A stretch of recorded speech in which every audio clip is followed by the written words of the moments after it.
Alright. I have no idea why that is on my screen. Oh, well, we'll move it up to the top, and we'll keep going. Alright, so we left off talking about the Grand Vizier, and how the Grand Vizier was the Pharaoh's chief assistant. This was the job that Joseph had after he interpreted the dreams for Pharaoh about the upcoming famine.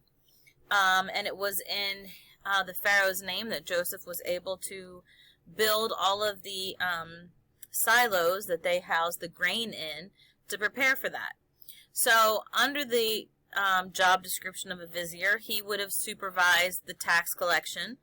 He would have supervised the building projects. I think if you remember from King Tut's video, his Grand Vizier was a man by the name of Imhotep, and he was also like a chief architect. So it wasn't like in a lot of ways, the vizier also had to come up with the design or help design the tomb that the pharaoh would eventually be buried in. Also, the military would have reported to the Grand Vizier, and he would have also overseen the justice system, so the courts making the decision in legal cases and dispensing punishment to those who broke the law.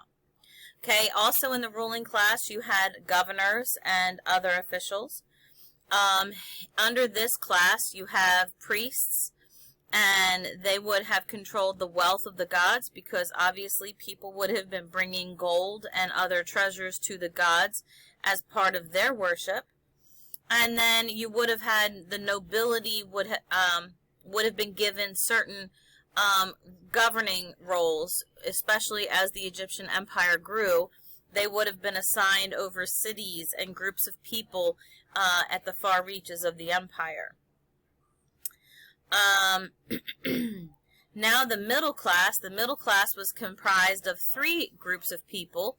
First off was the craftsmen. Well, we know that the Egyptians were big about building, and also they were big about, the ornateness of their statues, whether they be tall or large, their vases, their walls. So craftsmen were always highly sought after and employed. So they made up the second class, or the middle class.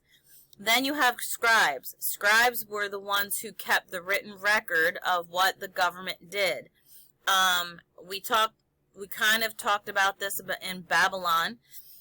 They had the same thing, and the scribe's job was basically to write out multiple copies of whatever the pharaoh or the vizier ordered, and then dispense it all around the empire so that everyone would be governed the same. Also, scribes were responsible for keeping the historical record of the activities of the government and of the pharaoh.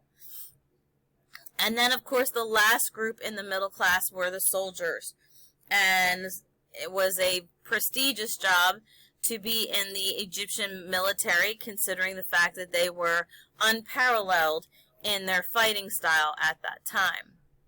And the last class that we have, obviously, is the lower class, and this is where most Egyptians sat.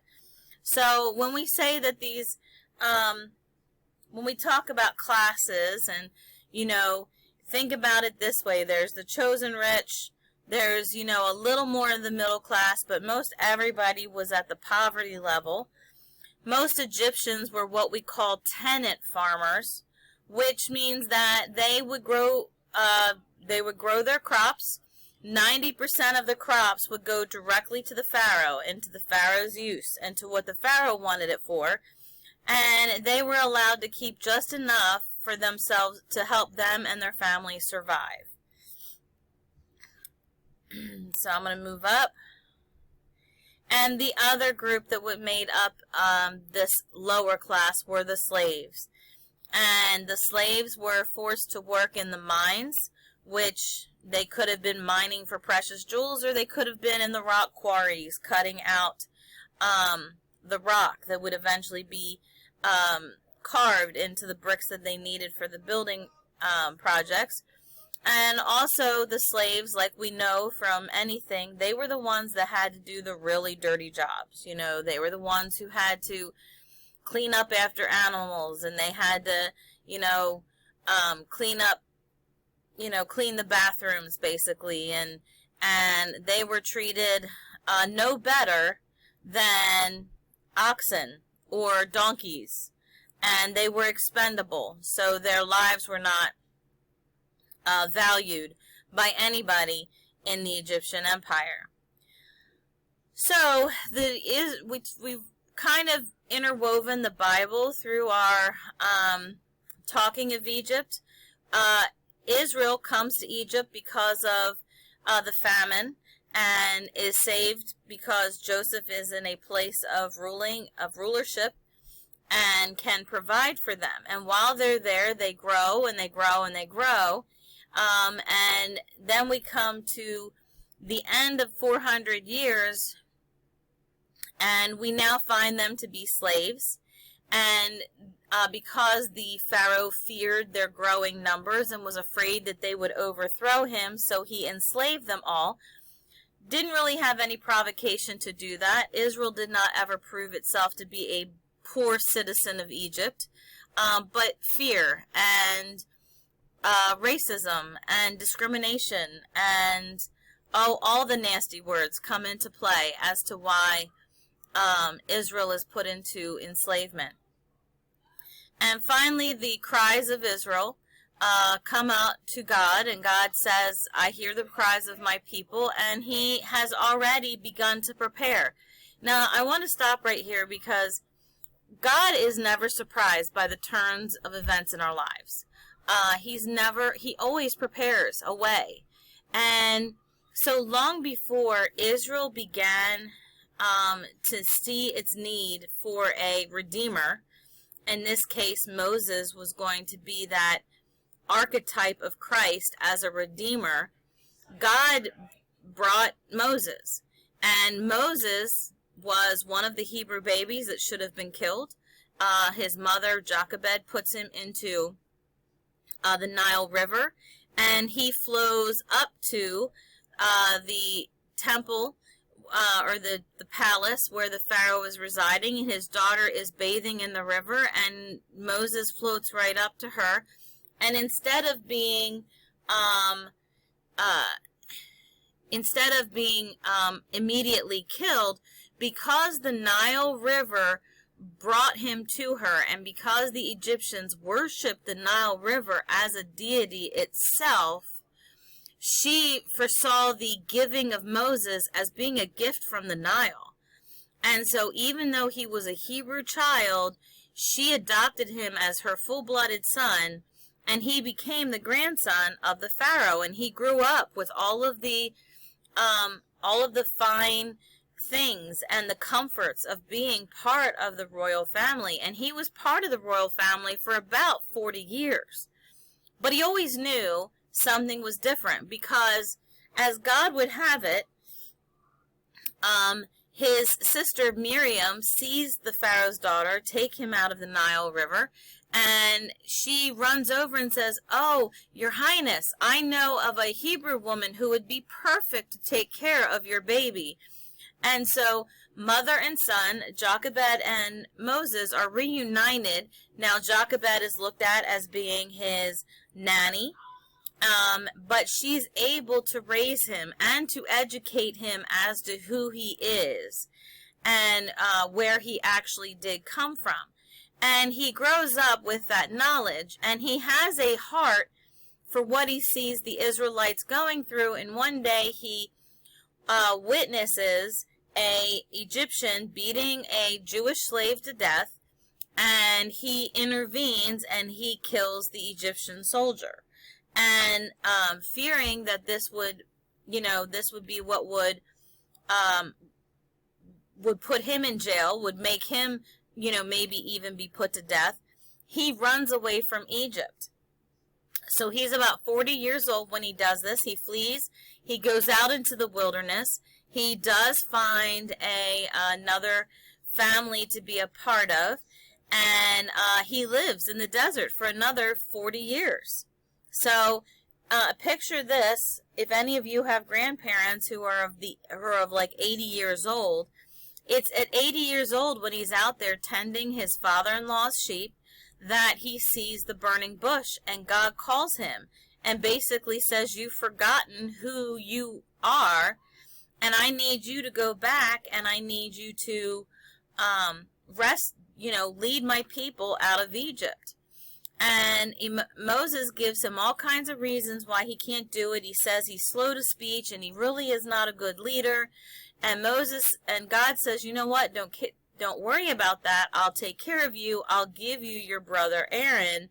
But together you are meant to lead my people out of Egypt. And so it's through this burning bush encounter that Moses accepts the calling on his life, and he does return to Egypt when he's 80 years old. So just kind of let that sink in, that he decides that he's going to go lead a nation of over 1 million people away from the largest empire in the world. So this is no small feat that God is asking him to do. It's a huge step of faith, and yet Moses does do it. So Moses goes back, and he says, and now obviously he's going to know who the Pharaoh is, most likely. I don't know if it really was his half-brother, but it's going to be a family member of the Pharaoh that he was born under. So he knows this person, and he says, the God of Israel has said, let my people go. And Pharaoh is like, why? Because, I have 5 different building projects I need all of those slaves for, so no, I'm not going to let them go.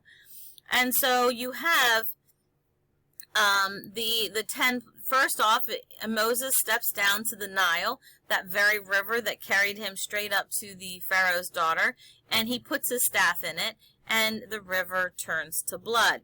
Now, Moses does some other things to show that God is with him. Anyway, you have Moses being asked by God to go back and lead his people out of Egypt.